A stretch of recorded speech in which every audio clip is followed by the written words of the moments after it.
Hello. Isang mapagpalang gabi po sa bawat isa sa atin. Nandito po tayo sa ika-siyam na pagpapasalamat sa buhay ng salamat sa design. Dahil, kumbaga, kung hindi mo imamali, marahil, kapag walang nakapansin, marahil, tulog na rin.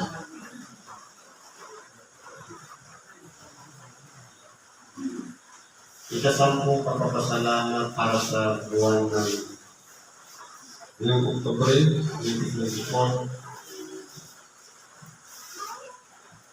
Napakaganda po ng mga sitas niyo. Ang ating pong pag-aaralan, ito po ay may kaugnayan sa ating dahilan kayo. Na kung saan merong dalawang lingkod ng Diyos na nagsulat para sa kasaysayan ng ating dahilan kayo. Ang pangalawa po, ayon sa Ebanghelyo ni Apostol Juan, medyo malalim po kung paano ipinaliliwanag ang sitas. Sabi dito, nang pasimula, siya ang Berbo.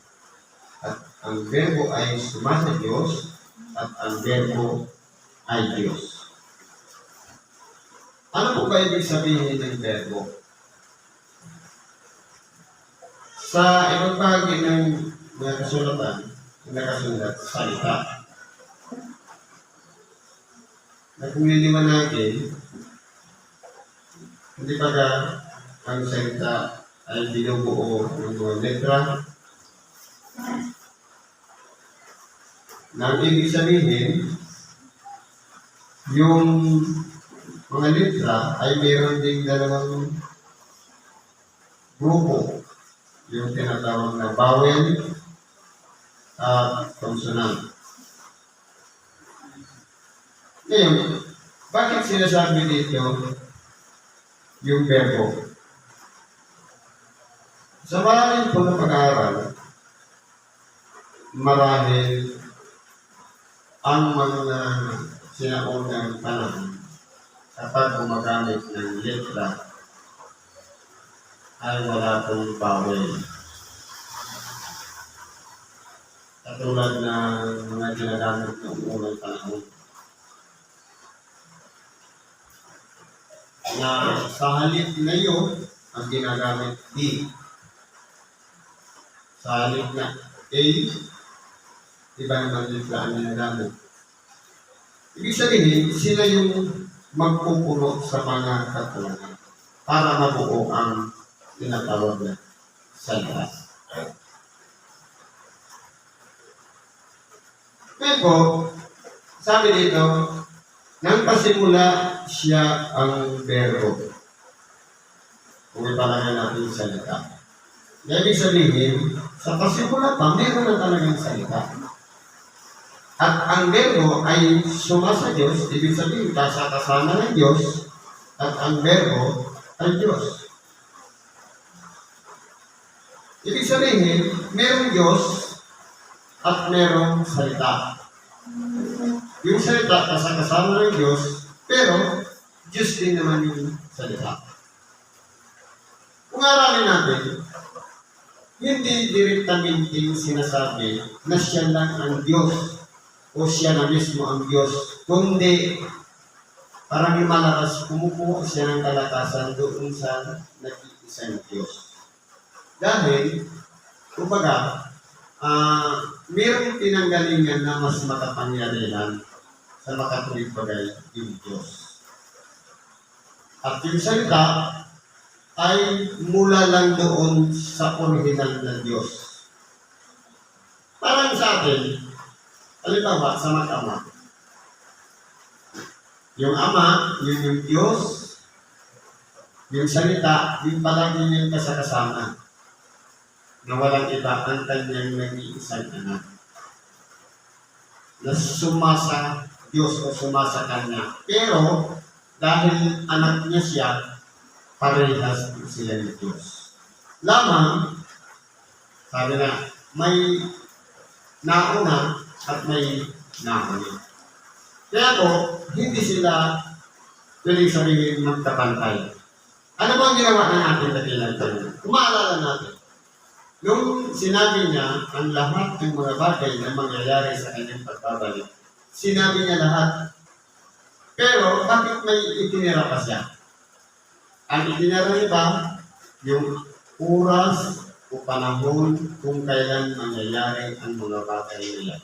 Ibig sabihin, may respeto pa siya sa kanyang ama tungkol sa pagpapasya. Kung kailan. Ito ang halimbawa sa atin. Kahit alam na ng anak, pero may respeto pa rin sa kanyang ama, alang-alang doon sa kanilang pinagkakaisahan. Na pwede na sana sabihin ng anak, pero mayroon pa siyang pagpipigil dahil lang sa pagsasaalang-alang niya na mas mataas ang ama sa kanya. Ganyan po ang ginawa ng ating dakilang Panginoon. Kaya kung tininan po natin ang aralin na ito, mahirap po siyang unawain. Kung walang patubay ng Espiritu Santo, marahil ang tingin natin dito sa mga salita ito, nililito ang mga marahon. Bakit po? Sapagkat napalitan natin na bilang Panginoon, hindi kapayapaan ang kanyang dala, kundi tabag, sapagkat ang mga marunong ay magiging mangmang sa paningin ng Diyos at ang mangmang ang magiging mga marunong sa paningin ng Diyos. Sa makatwid, kung ang pinagbabatayan ng ating karunungan ay mula sa makasanlibutang bagay, hindi mo mauunawaan ito. Halimbawa, sampol. Kapag biyasa tayo sa mga pag-aaral sa makasanlibutan, halimbawa, teacher tayo, na master natin yung mga itinuturo na mula sa mga paralan.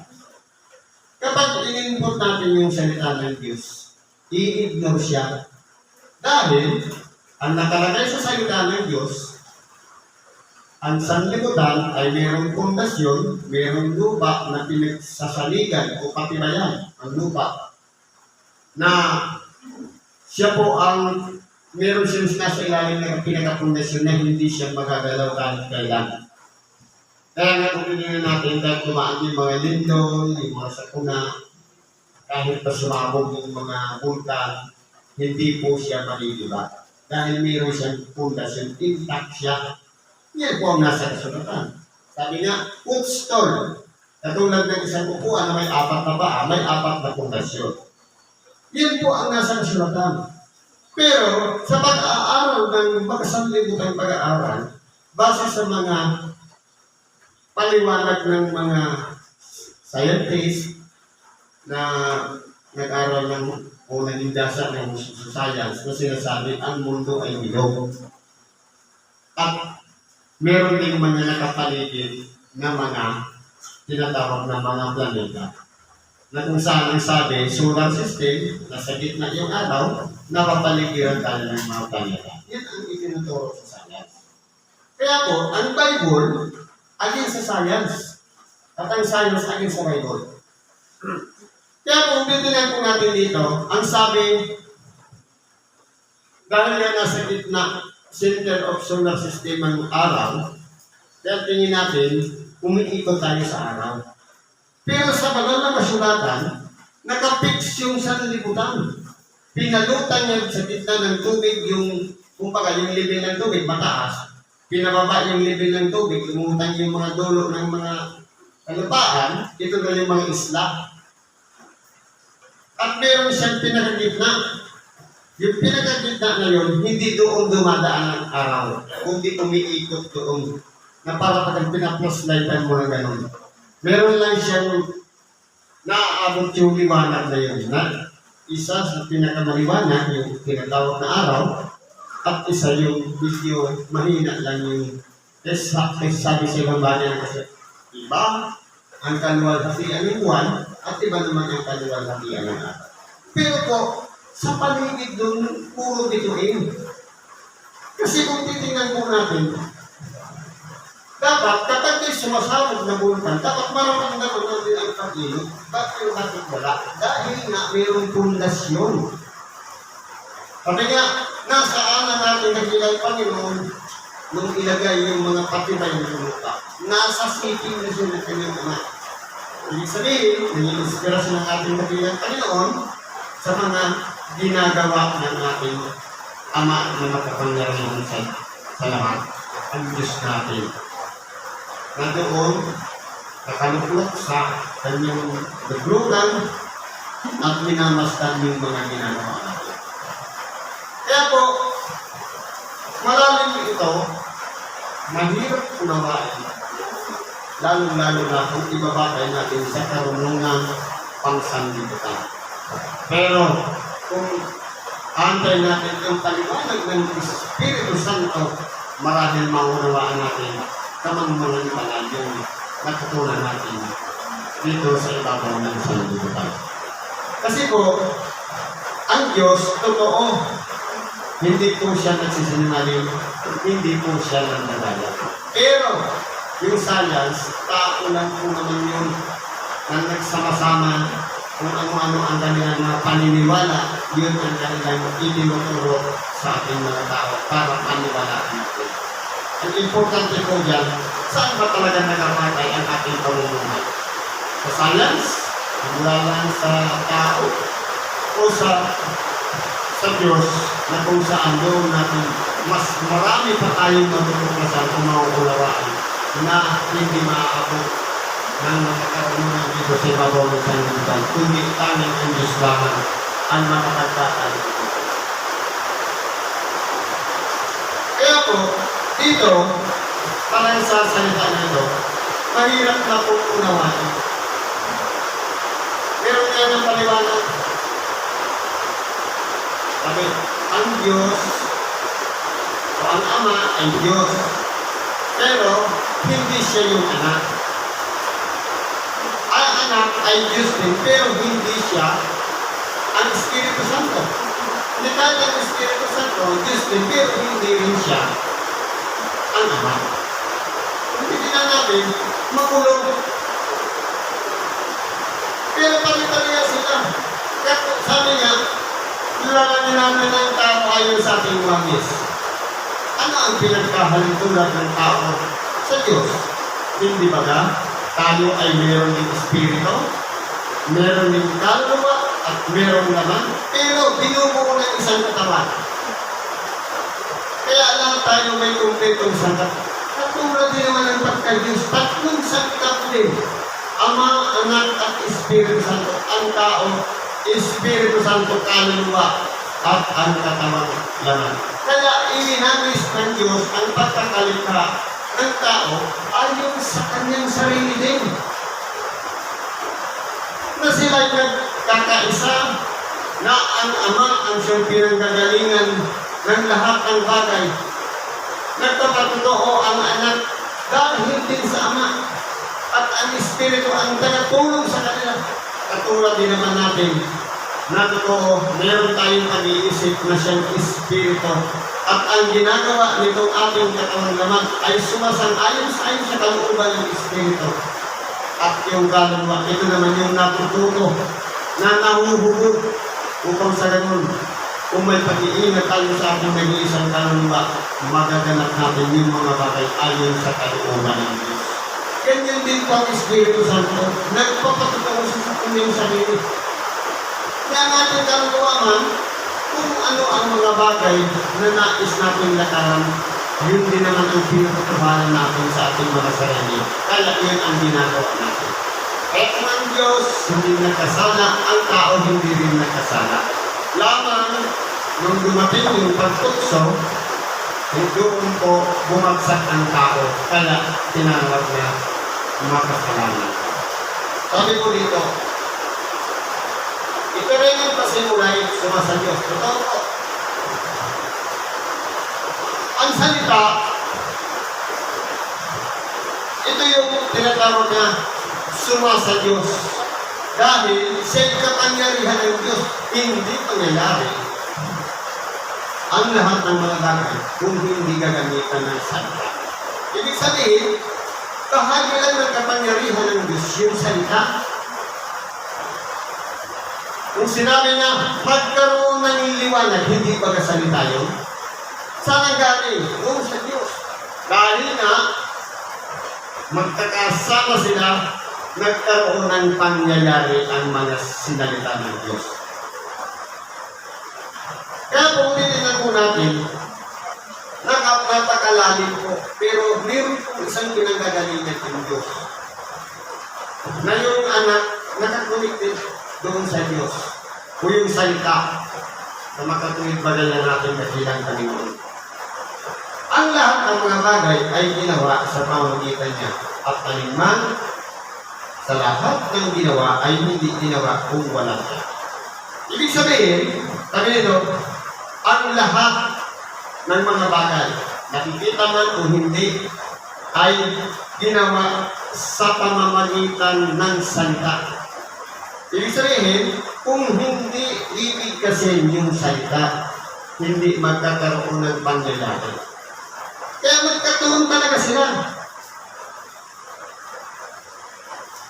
Ginawa sa at alinman sa lahat, ibig sabihin walang eksente, ay hindi ginawa kung walang ginamit na salita. Sa magkatuwid, hindi naglitang ama na hindi niya kasama ang anak. Kundi ang nilikha niya, nandoon palagi ang anak na siyang ginagamit niya upang magkaroon ng pangyayari ang lahat ng mga bagay na kanyang ginawa. Katulad din naman sa tao, kung yaman natin. Hindi natin piling sabihin, nakikita natin kung hiwala yung katawan. Dahil walang mata. Kaya kinakailangan, palaging nakaugnay yung ating katawang laman doon sa ating espiritu para makita natin yung dapat natin makita. Dahil kung espiritu lang, hindi naman yun makakakita. Kung kaluluwa lang, hindi rin siya makakakita. Kaya kinakailangan niya ng isang mata na yun ay nasa kalagayan ng katawan upang sa ganun makita ng ating espiritu, ng ating kaluluwa, yung mga bagay na dapat na makita. Walang iba, umaasa yung ating mata sa liwanag, kaya nakikita natin ang lahat ng mga bagay. Bakit po? Kapag tinanggal po natin ang liwanag, wala po tayong makikita. Pumasok tayo sa silid, magsindi tayo ng ilaw, hindi ba nakikita natin lahat yan? Umaasa lang kasi yung ating mata sa liwanag. Kapag tinanggalan natin ng tanglaw, wala po tayong makikita kahit bilang ang ating mata. Ganun yan po yan.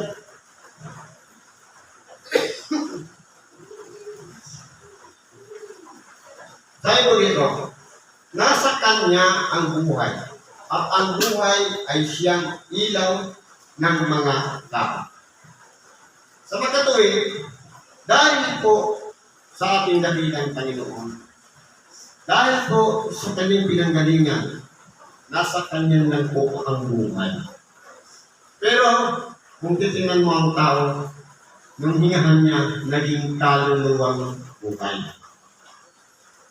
Ibig sabihin, kumukuha ang tao para siya'y mabuhay dahil may nagbigay sa kanya ng buhay. Walang iba, yung Ama at yung Salita.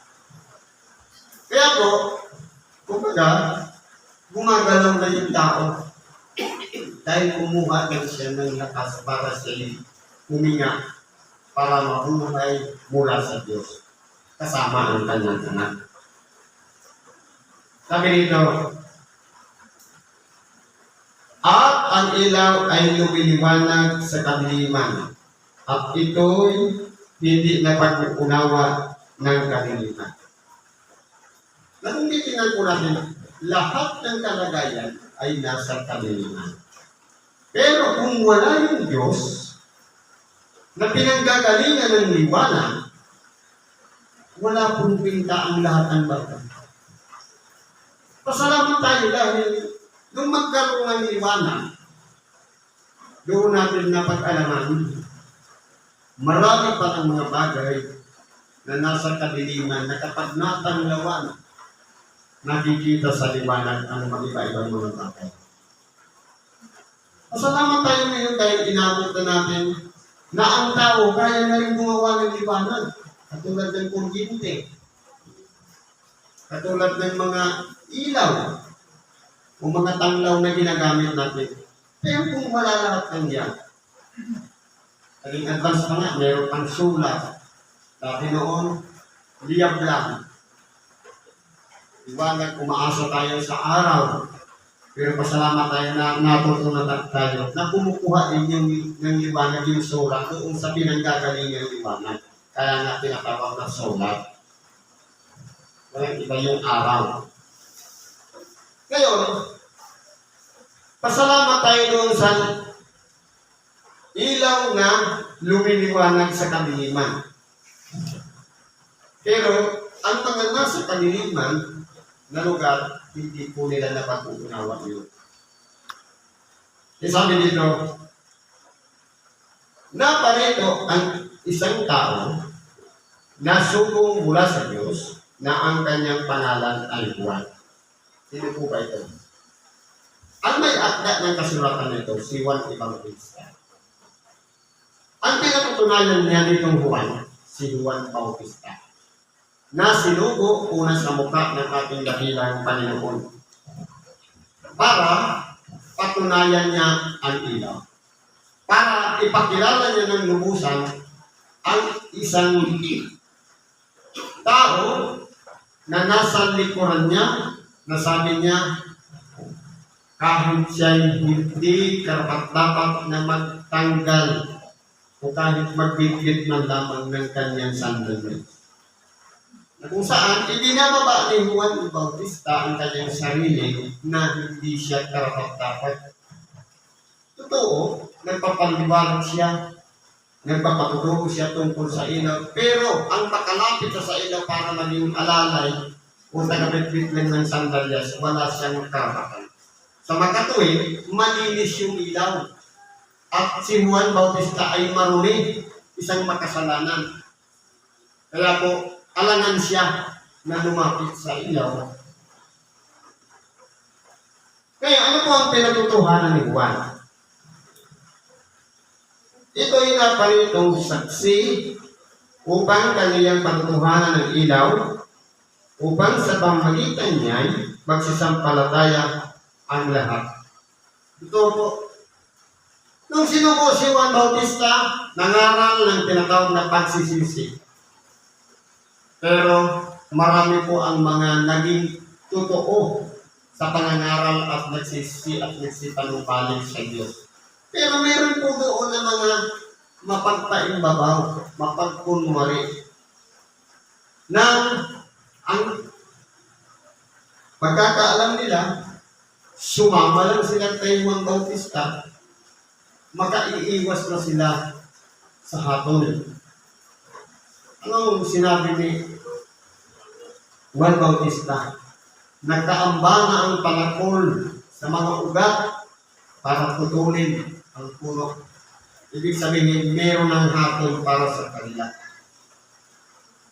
Kasi po, ang ginagawa dito ni Juan Bautista, ang lahat ng kanyang pangangaral ng pagsisisi ng kasalanan ay hindi para sa kanyang sarili, kundi in preparasyon doon sa nasa likod niya.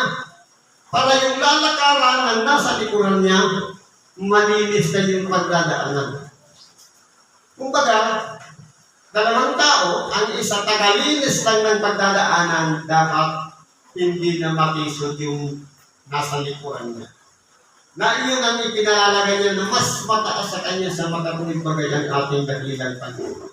Na totoo, nabuhay na mauna si Juan Bautista sa mukha ng ating dakilang Panginoon.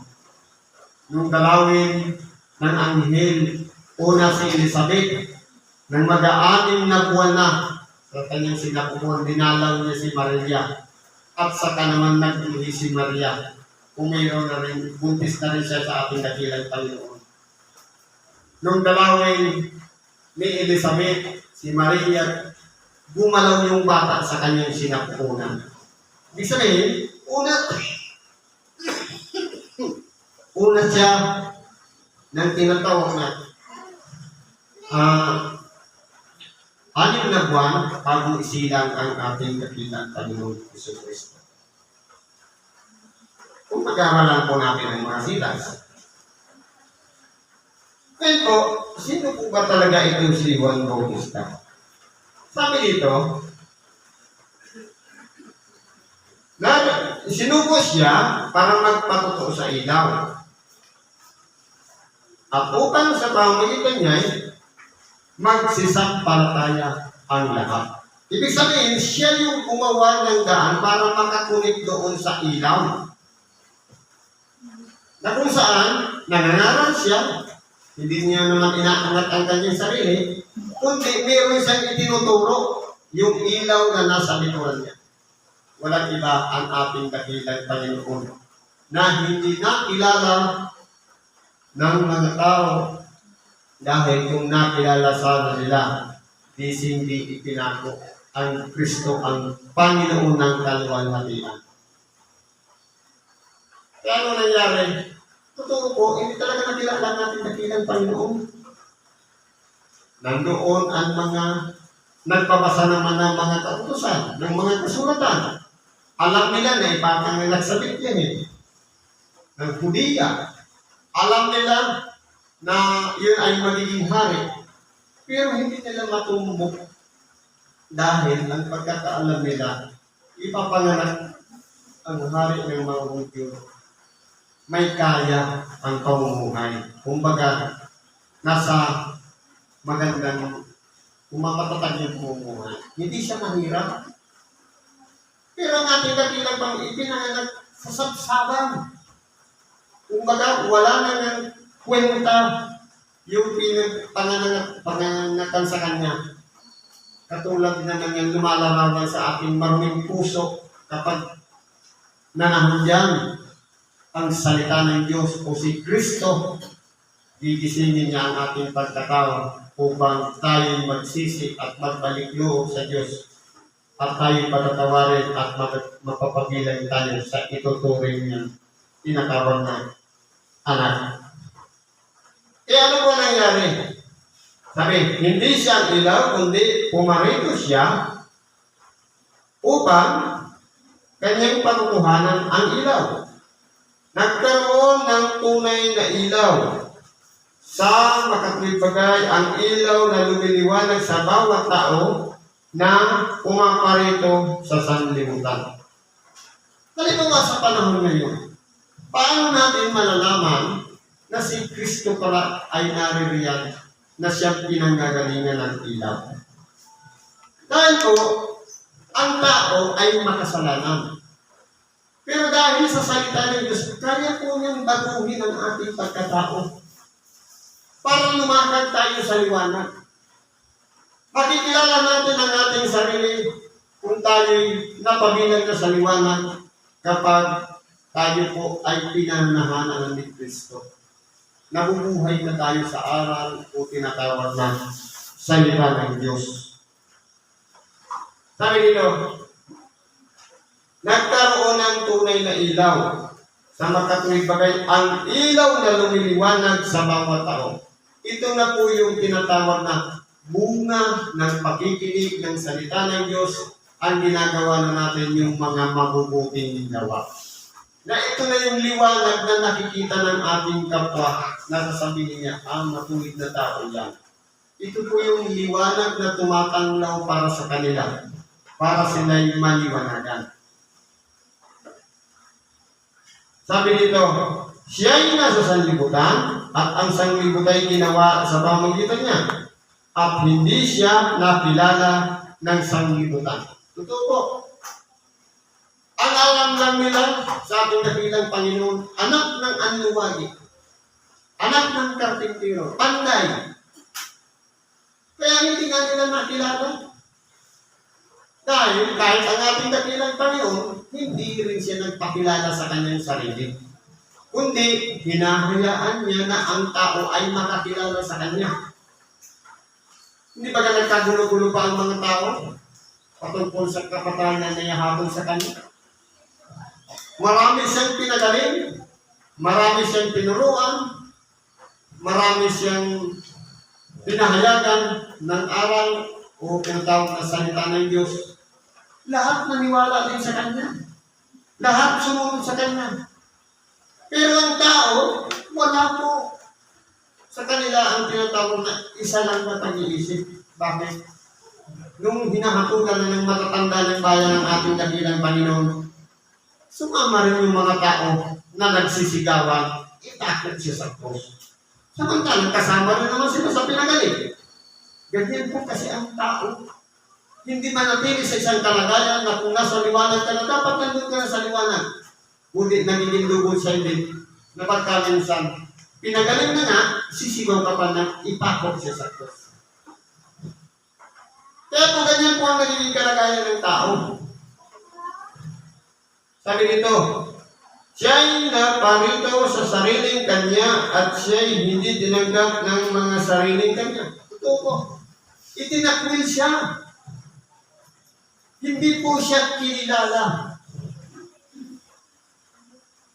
Na masaya pa nga ang tao na nagsisigawan, nabitbit ang krus, hinahampas siya, sinisipa, dinuluhagi, at kung ano mga bagay ang dinanas ng ating dakilang Panginoon. Dahil nga, iba ang pagkakakilala nila sa ating dakilang Panginoon. Mababang uri ng isang nilalang. Magkasalanan ang turing o kriminal na ipinagpalit pa nga sa tulisan. Pero yung mga taong obsessed, yung mga tao na kung saan sinasaliban ng mga masamang espiritu o ng mga demonyo, mas maigi ba yun na kapag sisigaw pa sila? Ikaw na anak ng kataas-taasan, naparito ka ba upang kami puksain? Anong ginagawa ng ating dakilang Panginoon? Sinasaway niya yung espiritu para wag nang magsalita. Dahil mas higit silang nakakakilala sa ating dakilang Panginoon. Kisa mga tao na naglakas loob na magsigawan na ipapako siya sa cross. Ganyan po ang katotohanan niya. Na kahit sa pangyayari sa ngayon, totoo, dumanas tayo ng mga kahirapan, ng problema, karamdaman. Tinulungan tayo ng Diyos nung tawagan natin siya. Pero kahit minsan, nagpasalamat na tayo sa Kanya. Kung mapapansin natin, may tanghada yan. Na totoong pangyayari. 10 kitungin. Ang sabi, kahatagan mo kami na maging malinis kami. Anong sabi ng ating dakilang Panginoon? Parang kayo sa sacerdote, pakita sa kanila. Habang sila'y naglalakad, sila'y nagsisigaling at nawawala yung kitong. Anong ginawa ng Siyam? Inignore yung paggaling niya. Mabuti pa yung malayong bayan at pinanggalingan niya nung malaman niya na siya'y malinis siya, bumalik at nagpasalamat sa Diyos. Imagine, sa 10 pinagaling, isa lang po ang may kakayahan magpasalamat sa Diyos. Totoong pangyayari po yan. At hanggang ngayon, nangyayari po yan. Bibihira lang ang pinagkalooban na mabuksan ang kanilang kaisipan para magpasalamat sa Diyos. Sabi nito, datapwat ang lahat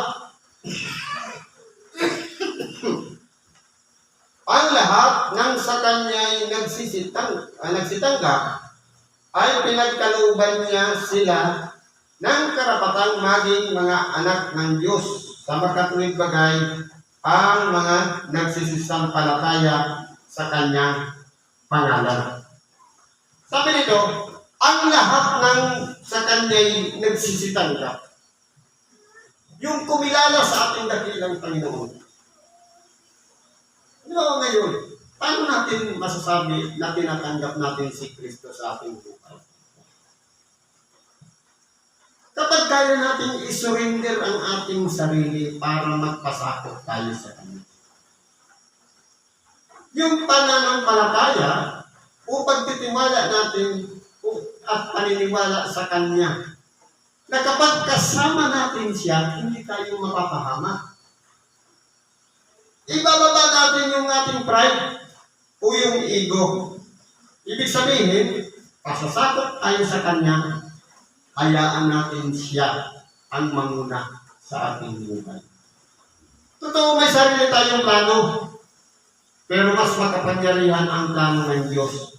Kapag isinuko natin yung plano natin, iba kasi ang plano ng Diyos sa atin. Halimbawa, ang pangarap lang naman natin magkaroon tayo ng isang motor, pero ang plano pala ng Diyos, hindi motor lang ang ibibigay sa atin. Dahil maliit lang yung utak yang Diyos, sakot niya lahat. Nababasa niya ang isipan ng mga tao. Kaya nga, kapag sinusubok niya ang kanyang espiritu para ilagay ang salita sa mga propeta, nasasabi ng mga propeta ang mga hula na hindi pa nangyayari. Dahil sakot na ng Diyos ang hinaharap at ang mga hindi nangyayari. Malayo pa, sinasabi na ng Espiritu. Pero kung pagka minsan nangyayari din yan sa buhay natin. May warning na sa atin, kinukutuban na tayo, pero mapilit pa rin tayo. Kaya ano nangyayari? Napupunta tayo sa kapahamakan.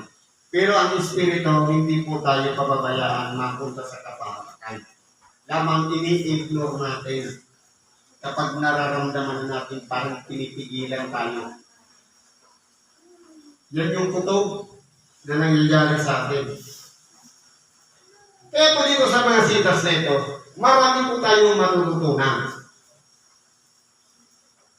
Kung tayo pong mga tao ay nagsisitanggap sa Kanya, meron po tayong kapanatagan sa ating sarili para tawagin tayong anak ng Diyos.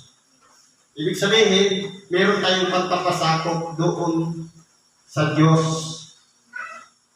Kung ang paano ang ating dakilang Panginoon naging tapat sa Kanyang Ama, naging masunurin hanggang sa kamatayan sa krus, kaya tinawag siyang anak, dapat ganoon din tayo.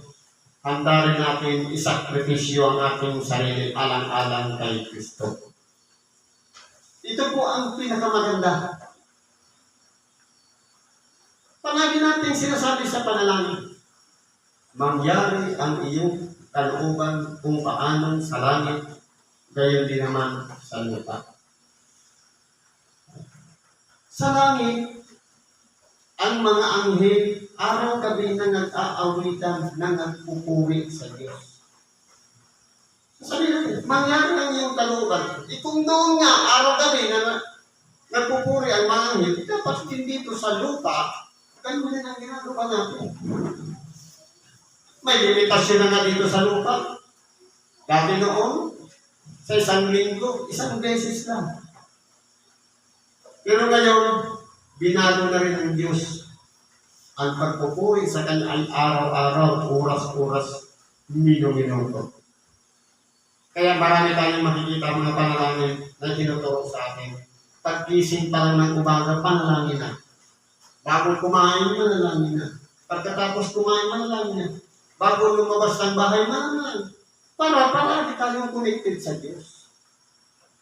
Pero, minsan, hindi po natin nagagawa.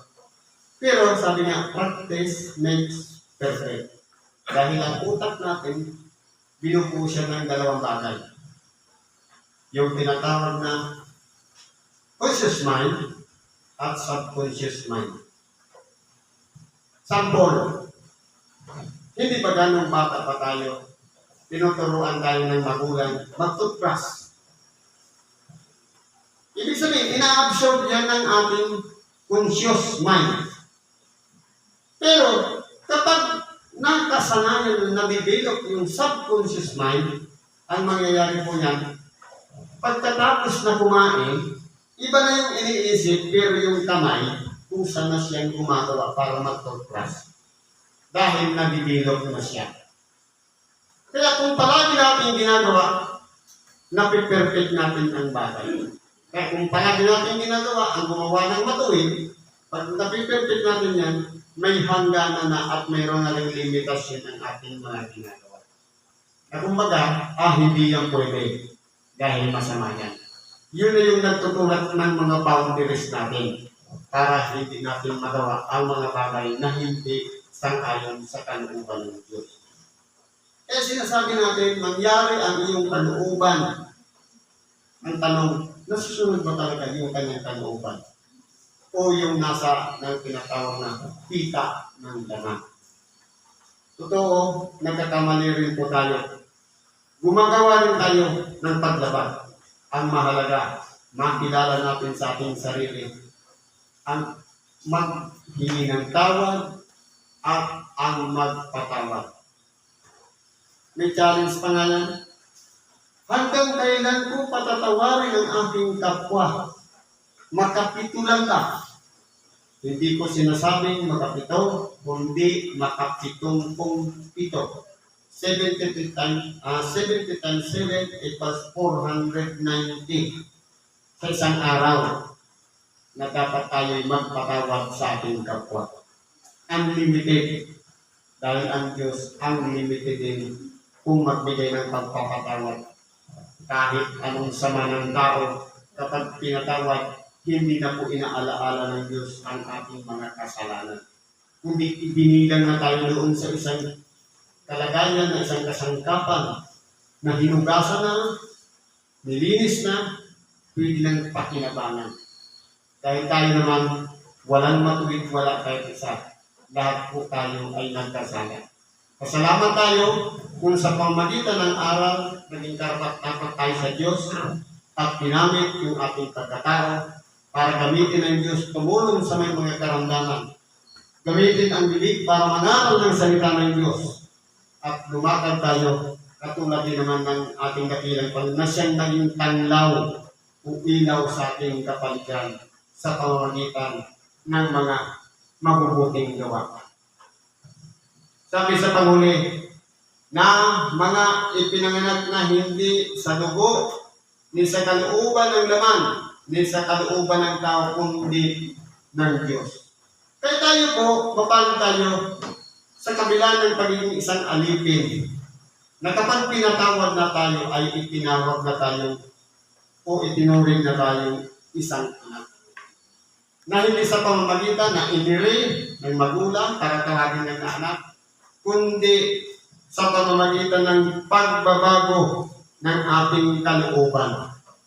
Na handa na natin isuko ang ating sarili, handa na natin ipasakop ang ating sarili sa Diyos, alang-alang lamang sa tinatawag na pagsunod sa kalooban ng Diyos. Yun lang po kasi ang susi ng pagtatagumpay. Walang iba ang pagsunod. Kaya po, isa lang naman ang sinabi lahat ng ating dakilang Panginoon sa 12 alagad. Totoo, 12 alagad, iba-iba ang kanilang buhay-buhay. Pero isa lang ang sinabi, follow after me. Sumunod ka sa akin. Ang ibig sabihin, kung ano ang inilatag ng Diyos para sa atin na dapat natin lakaran, sumunod po tayo. Huwag natin kontrahin yung plano ng Diyos. Dahil nakalatag na lahat ng mga halimbawa na ginawa ng ating dakilang tayo. Susundan na lang natin. Kaya, ang pagsusurrender ng sarili, isa pong mabigat na bagay, dahil meron tayong nakasanayan na hindi natin maiwan-iwan, yung tinatawag na attitude. Pero kung tayo magpapasakop sa Diyos, iiwan na natin yung attitude na yan, susundin na natin yung kalooban ng Diyos. Na yung kalooban na yan, nandun lahat ang mga paghihirap na dapat natin itong katawan naman ito, alang-alang lamang sa pangalan ni Kristo. Hindi yung puro kagandahan, hindi yung puro kaligayahan, kundi pagtitiis, sakripisyo, alang-alang sa pagsunod. Dahil ang ating dakilang Panginoon, nagbigay siya ng halimbawa na kung siya'y nasaktan, ipinatok sa krus dinuwahagi, siniraan ng purit, kadanasin din lahat yan ng tagasunod ang ating dakilang Panginoon. Kaya yun ang dapat nating paghandaan. Handa rin tayong tuyain, handa rin tayong libakin, handa rin tayong kutyain, handa rin tayong siraan ng purit, at handa rin natin isakripisyo ang ating sarili para lamang tayo magtagumpay. Sigurado papunta tayo doon sa buhay na walang hanggan. Kaya hindi po tayo matataiwas dahil nakalakad na yung dinaanan ng ating dakilang pa. Susundan na lang natin. Pero sa dulo nun, nandoon yung nakatakda na inihanda ng Diyos sa bawat isa sa atin. Siguro, ganyan lang, pagkikibahagi natin sa oras nito at mayroon pang magsasara. Salamat po sa Diyos. Naway pagpalain tayo sa lahat ng mga ginagawa natin. Pangunahan tayo ng kanyang kapangyarihan at tulungan tayo mumulat na mamuksan ang ating mga kasipan. Sundin natin ang mga aral na ginawang halimbawa ng ating dakilang Panginoon. Sa ngalan ni Kristo Jesus, isang mapagpalang kami sa bawat isa. Merry Christmas.